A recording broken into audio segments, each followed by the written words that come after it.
Today we are going to talk more about emotional abuse, because most of the time you hear people say that, I'm living in an abusive marriage. I left every marriage that got divorced or separated on the ground of abuse. That's the first thing you need to know. Every marriage, that God is either physical, verbal, or emotional, but somehow abuse found its way into it. And most of the time people are living in emotional abuse because they don't want to come out of it. They cannot dodge from it. They cannot, and then you accept your fate. But how long are you going to, and how long is the church going to keep quiet about it? Because it's a reality that we are here and we are facing with on every day. It is a reality of part of our Christian life. It is what Satan has brought into the church, and it has worn a garment and is trying and is standing so strong. The pastors are being emotionally abused in their marriage. Pastor's wife are being emotionally abused in their marriage. Elders, deacon, church leaders are being emotionally abused in marriage. Church members are being abused. So it is real. So this is a reality that we need to. So we don't need to run away from it. We don't need to shy away from it. The more we hide and cover it and accept it, the more we are giving Satan ground for him to stand to destroy us. I just want to say that emotional abuse has not only remained here, but it has dug its roots here and is standing still in the church today. So we want to look at it from the Christian perspective. The truth is that, like I keep saying any day, for those of you that have been on Real Talk for some time, my slogan: marriage is 100% God's idea. It was never invented by men. God created it, and God never created anything for it to be destroyed. God never created anything for it to be, to go bad. The Bible says in Genesis, the first, book of Genesis, the first chapter, everything he created was good. And marriage were part of his creation. And if it was part of it, then where are all these things coming from? Why they abuse? Why are you dying inside your marriage? Why is marriage killing you? Why should not getting married destroy you? Marriage has become, something very strong, but so much misconception that we have opened door to Satan, and he has found its way. But every day you wake up, for those of you in relationship and those of you married, keep reminding yourself that this institution is not man-made. It is God. And if it can succeed, it can only be run by God's idea. If not, there are a lot of things that, humanly speaking, will make you want to choke out of marriage. I can bet on you it is. But we're looking at it, And when we're talking about emotional abuse, from the Christian perspective, according to Jackology definition, like I keep saying, to me it's just a display of character, words, and action that damage your spouse and validate, and take away the value in your spouse's, Christian values. It is your action, your verbal, it is your action, your words, your character that destroy or damage, your spouse, and it's, attack the validation of who they are in Christ. And so if you're experiencing this in marriage, you need to check again. There's an abuse hitting somewhere there. And I don't understand how we will get married, which is something created by God, and in now through words, through action, through character, and through my life is being damaged. My life is being destroyed. And let me tell you the truth, anything damaged, if it's not giving it attention, it's just a matter of time. It will be destroyed. Whatever it is, whichever way that you put this thing together, if you don't manage it and handle it very well, it will definitely end. And I can bet on you, as we go on, I'm dedicating this month of June to talk on emotional abuse, and I'm going to come from every angle to make it real. So we're on a ride. Please put on your seatbelt and then help me invite people. And if you're coming here for the first time, I want to encourage you, please subscribe to my YouTube channel, Pastor Mrs. Jackie Talena, so that you don't miss out on any of these, and then you'll see most of my previous Real Talk. Now, God said that he himself is love. The Lord himself created marriage. He gave it and made it so plain. For this shall a man leave his father and mother, be joined to his wife, the two shall become, one flesh. And then you can go on and on where you say that everything about God is love. Love never fails. So if it is all about love, then there is really, really, a common ground where Satan has found, and where God has been taken out of marriage, and emotion, has come to take, place. Now, the thing about emotional abuse, to be sincere and real to you, is that it is more common in relationship and in marriage than in other, in other affairs and institutions in life. You can easily dictate emotional abuse in marriages. You can easily dictate emotional abuse in relationship than you can dictate it, in siblings, relationship, and the friend and other friendship, casual platonic friendship. So we need to look at it from the point, because how can you be whole and you get married and then you lose your essence and identity? There is something definitely wrong, and this has happened. How can you be whole and you feel unwhole because you are not married? So emotions are being brought in, brutalized, and it has bring a lot of things. Now, one thing I want you to know is that the purpose of a church today is to make sure that these things are fixed. Go back to your Bible, it is there, and cannot. And the first question they asked Jesus about divorce, what is it? In the beginning it was not there, so it was not part of what I created. And then here we're going to talk more, because when you talk about emotion, women tend to be more emotional than men. Men are logic in thinking, from what we have read, studies, and then analysis and, experiment. Men are more logical, but women are more emotional. So when it comes to emotional abuse, it hits the women more in relationship and in marriage more than it does in men. And so most of the time, the women feel more abused, the women feel more enslaved, the women feel, and it's not like the men are not being abused, but then it is having more effect on women. You know why? Because we are emotional, we are created, and most of our being, because of our gender, we are ruled more with our emotion. We mix emotion with, the Spirit of God lead us, and then we display whatever He said through our emotion. The Spirit of God leads a man, and He displays whatever He does through His reasoning. And this is how God has created to be. So since you know that this is where women are coming from, that's what the Bible says, that dwell with them according to knowledge. So if you're coming from this point, you should know that in entering a relationship and marriage, the first thing you should look out for in your wife or your fiance is to see how she is not emotionally damaged. But I'm so sorry to say that we see the opposite of it today. There is emotional abuse on the altars. There are emotional abuse on the pews in the church. There are emotional abusive marriages and relationships, to be precise, on the altars, on the pews. Behind that castle, there are emotionally abusive relationship and marriage. But how long are we going to keep quiet and keep getting damaged when God never created anything damaged?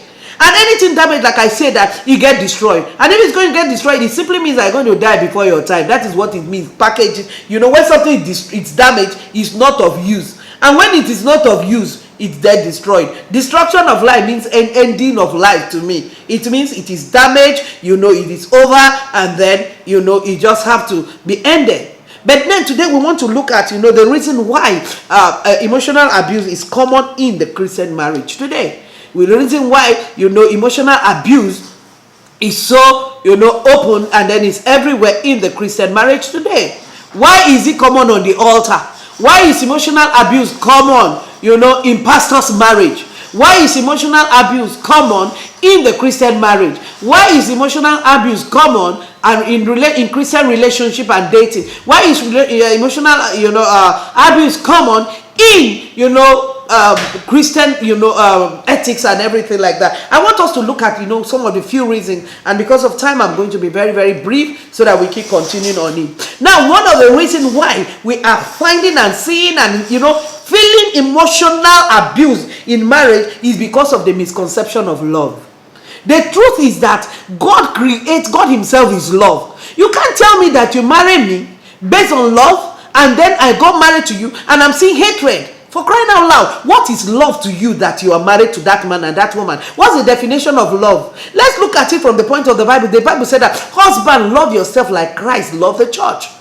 I mean, the misconception about love is that, when you love first, from God's perspective, is that He loves you first more than He loves Himself.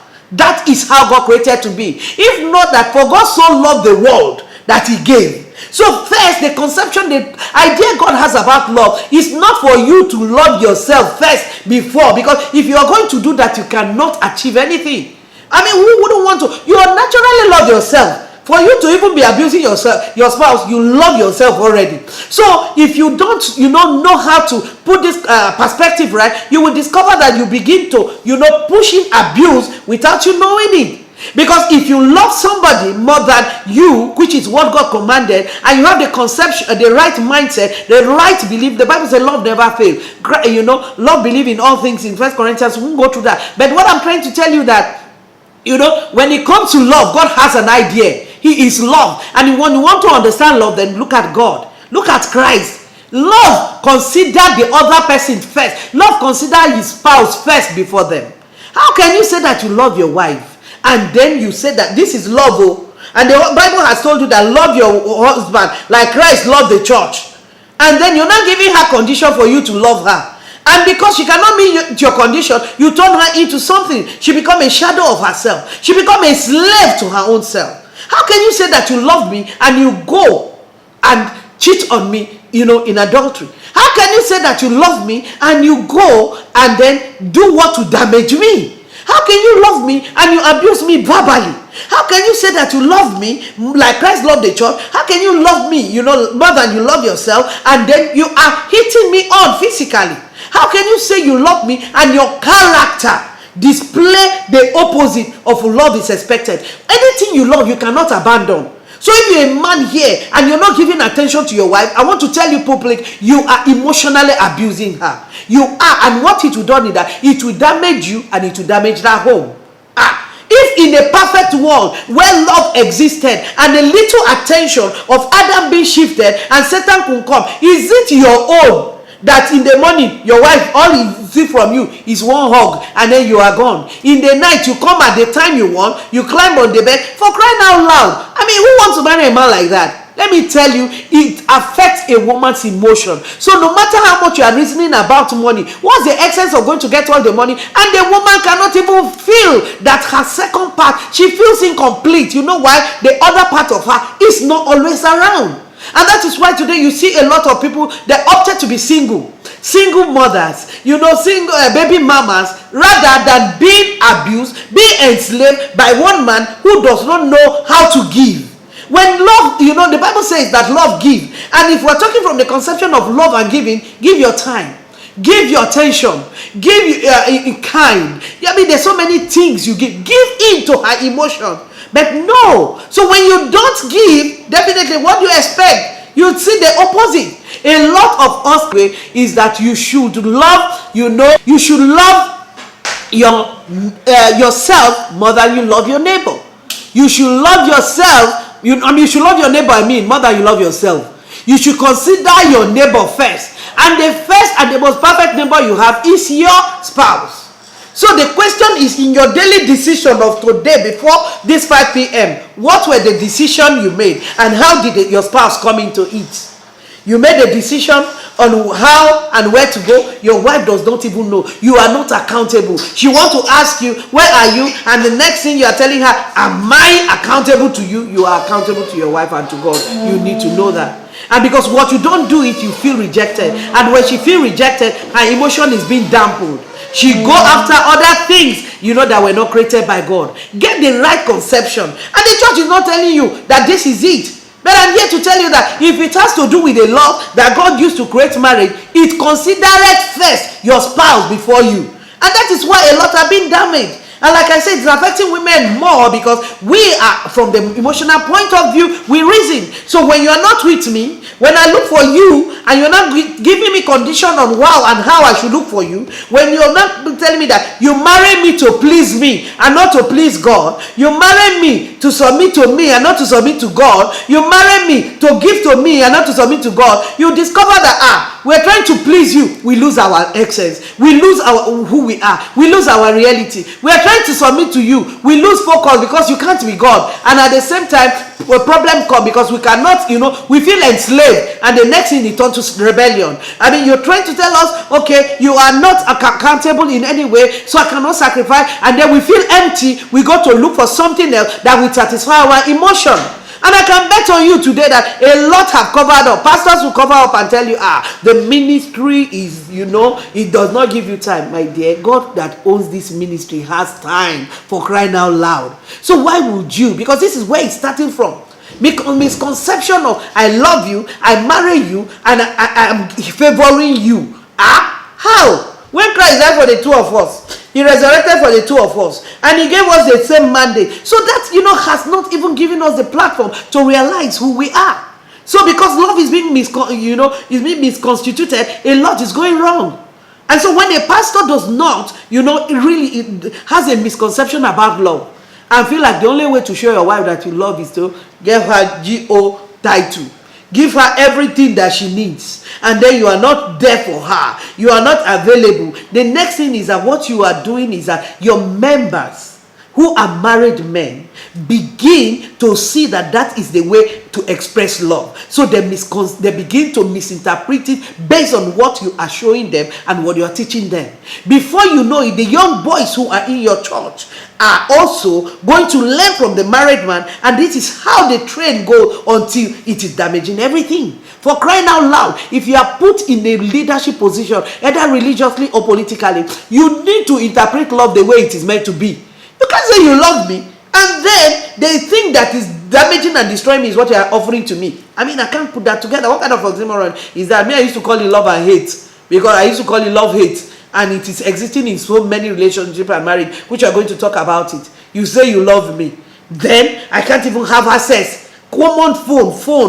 I mean, Android, mobile phone. For crying out loud, iPhone. Some of you so abuse your spouse that they cannot near your electronic gadgets. I mean, do you know what it does? When you tell your wife, I mean, and your wife and your spouse, to be precise, to say, don't near my phone. My phone is passworded. You cannot have access. Don't even near it. You know what it is? You are devaluing her. What she feels, men, if you don't know, is that you are telling her that this gadget, as simple as it is, as vanity and vain as it is more valued than you. And I mean, who would want to choose a mobile phone over their value? So the next thing you're going to get is rebellion, unsubmission. That's why it's coming up. I mean, how can you say that you love me, and then you understand the concept of love, and then I want to ask you for something that is going to make our life better, then you give me condition that will suit you, condition that will suit your ego. I mean, when you continue doing that, what it does is that, it will not. If you are a man, you're on phone, you're married, or you're in a relationship, and you spend 60-40% time with other women on your phone, and then you spend physical 30 or 1 hour time intentionally. When I mean time, is that attention is on you, focusing on you, discussion is how to nourish you according to what the Bible says, then you are emotionally abusing your wife. How can you, other women on your phone, get 6 of your 4 hours, I mean 6 out of your 24 hours, and your wife get 2? You know what? She is going to feel damaged. And that is why in the night she will go and sniff in order to know who are these things competing with her, who are these people damaging her. You are actually not the person your spouse is fighting. He is fighting the thing you are giving priority over her, because whatever you are giving priority over damages your spouse. And that goes to pastors, for crying out loud. I'm so sorry I keep saying this thing. I am one, I'm married to one, and with every apology, please, you are there to teach us. You are there to lead us. You are there for us to look up to you. And if we're going to do this, then do it right. You cannot carry ministry over your spouse and expect that you will not be feel abused and damaged. For crying out loud, who owns that ministry? God. Who gave you the order to love your wife like he loved the church? God. Now you are loving the church more than you love your wife, and you say that you are doing God's work. That is a misconception of love. You say, I love God, so I'm going to do his work. You don't know it is the work of God I'm doing. Wait, God owns you and owns that work. If this woman needs your attention, and I can bet on you, some religious leaders, some political leaders are so carried away with their mobile phone, especially in this day of technology, that their wives are abandoned. To those who do not know God, that's how they go and then look for gigolos that will now help to, to boost their emotion. But I'm not going to dwell this on more. But please, the misconception of love should be corrected. You can't tell me you love somebody and you say that this is what love is all about, and at the same time you are. Love is love her more. Love is love him more. Love is first love your spouse before you. It is not you before them, because that is where the conception is coming from. And because we don't understand this, you are abusing your spouse emotionally without knowing it. Before you know it, you are considering, character, you are using attitude, behavior, verbal, and everything. And I can tell you, if she continues for a long time, 2 things are going to happen. Either she begin to challenge you physically, and this is where physical abuse comes, or she walk away. or he walks away, or a lot, which we're going to talk about it. Like I say, this month, I give it to emotional abuse. This is just intro. By the time we are done, I want you to know whether you are living in an abusive marriage or relationship and you take a decision, or you continue to stay in it until you are completely damaged. And I wonder what you tell God when you get to heaven, because He never planned for you to come there early before time. So we are going to sit down, enjoy this life to the end, and then do what God has called us to do. Now, number two, another way that the church is ignoring and how abuse is being common in the church of today, or Christianity, let me use that word, is that wrong values are being instilled in the church today. Wrong Christian values are being instilled today in a Christian religion. I mean, when this religion was passed to us, it was not passed to be about you. When you go to church and all you are hearing is a word that is putting value on the pastor. The pastor is preaching from 1 hour to 30 minutes, and everything is how he value him. Before you know it, the man learns. The married man in that ministry, in that church, in that organization, in that denomination, now begin to see that the only way values are achieved is that I am the one to be valued. So now you can see how the train goes. And then when you now begin to place value on you, the next thing is that you're telling your wife, place value on me. So before you know it, God is missing in the link without us knowing it. I mean, how can you climb and you're here to teach me on how to come? Let me tell you, to the pastors listening to me and pastors' wife, any member who comes to church to you is looking for how to get their security. There's something damaged in them that they want to fix. Because, who is not sick does not need a physician. So there's something wrong. And when they come and they're looking for, and you're not teaching them that the only thing that this thing can be fixed is when you put value on me as your pastor. I'm not saying you should disrespect your pastor and then you should be disloyal. But then, the value should be more, and emphasis should be more on Christ. Because that's the only way you will be able to overlook certain things. Our spouse does things, that can really drive us crazy. But when wrong values are being instilled in us and it's being misplaced, you begin to fight for revenge. You begin to fight for yourself. You begin to fight based on selfish value. But when you don't have the right, when you have the right value instilled in you, all you will say that does not know better. And then things get better. So, but when all you are hearing, you've been hearing, imagine you've been in a church for 30 years. And all you've been hearing for 30 years is that, all you've been hearing for 30 years is telling you that, look, it is all about me. It is all about what I want. And the only way to prosper, according to the word of God, is to do only the values that I'm giving to you, which are all based around me. You will discover that there's nothing wrong with that. I don't have a problem with that. But what it will eventually do is going to cause a lot of emotional abusive marriage. You know why? Because the man unconsciously will begin to understand and interpret value as everything that surrounds him. And before you know, he begins to demand from his spouse that, if it has to be value from what we are taught, it has to surround me. The wife that's been listening to you for over 30 years will now begin to abuse even her husband in so many ways emotionally, because she's going to say that, for my value to be interpreted, what I have value for it to be interpreted, it has to come through me. So, and because of that, we have, and what we have brought in, having a lot of abusive marriage right in the church. For crying out loud, have you thought about it, especially for those of us that grow up in Africa?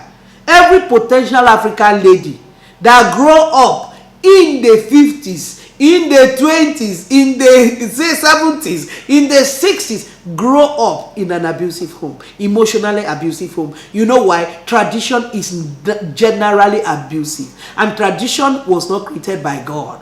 So there are certain things that if you don't do traditionally, it will, gonna haunt you. Okay? So in order to obey tradition, you see yourself. So a lot of people grow up with the value and mentality of I should, be abused. Now they're tired. That is why they run to God, because they're looking for something better. And then they now come to you, they come to God, they come to the religion that is supposed to point them and bring them out. And right inside that religion, they are still feeling being abused because it's coming from another point. So this time around, it's not traditionally, but religiously. What are you going to say about it? Please, pastors, make this thing simple for God, because the church is dying. There are so many abusive relationships. Before you know it, I mean, the young boy who is about to ask a girl out has a mentality. The young girl who is about to marry the man has a mentality, and they start the marriage on the wrong foundation of emotional abuse. And tell me, how can that marriage last? And that's why we're seeing many broken homes in the church. You know what? That's, in fact, let me use the word, many deaths, living dead in the church. To the people in the secular world, they don't give any damn. They just walk out. But here, we honor God. So we don't just walk out. So we rather stay and either die or get damaged. So you see, like most homes, they are ever living in damages, or they are, dying before time, or things are not just the same. So what are the values that you are being instilled on concerning your marriage? I mean, in the church you go to. I have to be sincere to you today. I mean, what is your pastor and his wife teaching you about values in life? How do they teach you how to place? Because value system is one strong thing. It makes up our mentality. How have they been able to clear the one you are bringing? And yes, they have. But what have they instilled you with? I mean, you can't tell me that I am here and then I come up with a value. Like, I mean, for crying out loud. When I got married, there were so many things. I felt it was a no, because this was how I grew up doing it. And when I get to my mother, like, let's reason together. How do I handle this? And then she made it in a way that would damage me. And one day I had to say, if we have to leave it with this way, it will definitely destroy me, because I see myself being damaged. And that's when I draw my spouse's attention and say, you are very right. We need to change this value. We need to look at it, because what's been controlling us is also the value that I have been instilled till I got to this point. And what you have been bringing, it is now, can we get the right Christian value? And which Christian value will tell you to abuse your spouse? I have never seen one. If you haven't found anyone in any book in the Bible, please come and tell me and let me know. Because it is not part of what God has created. So please, can we begin to put in the right value? And let's begin to change our value systems, so that it can now bring sanity back into the Christian home again.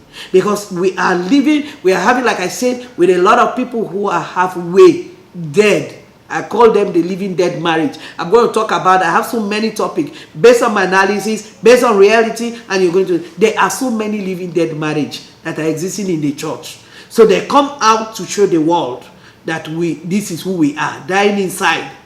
And then they go back behind the closed door and they die gradually. Why would you die before your time when God has a plan and purpose for you to live, for as long as your grace can take? But a lot have gone home before time. Please, we don't want more to go and prepare for us, because there's so much to be done here. There are so many people out there who need to hear about God. There's so many unbelievers. And so if we don't help them, they are going to hell. And that is the reason for the church. So let's begin to put the right value.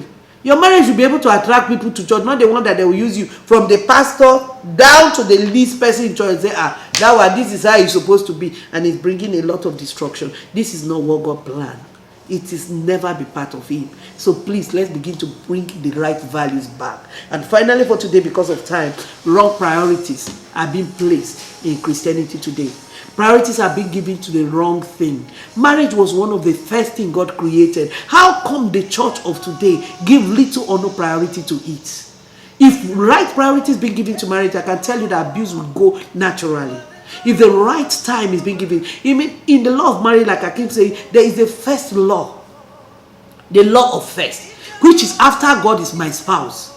But when the marriage institution itself is not even being given a priority, how can it survive?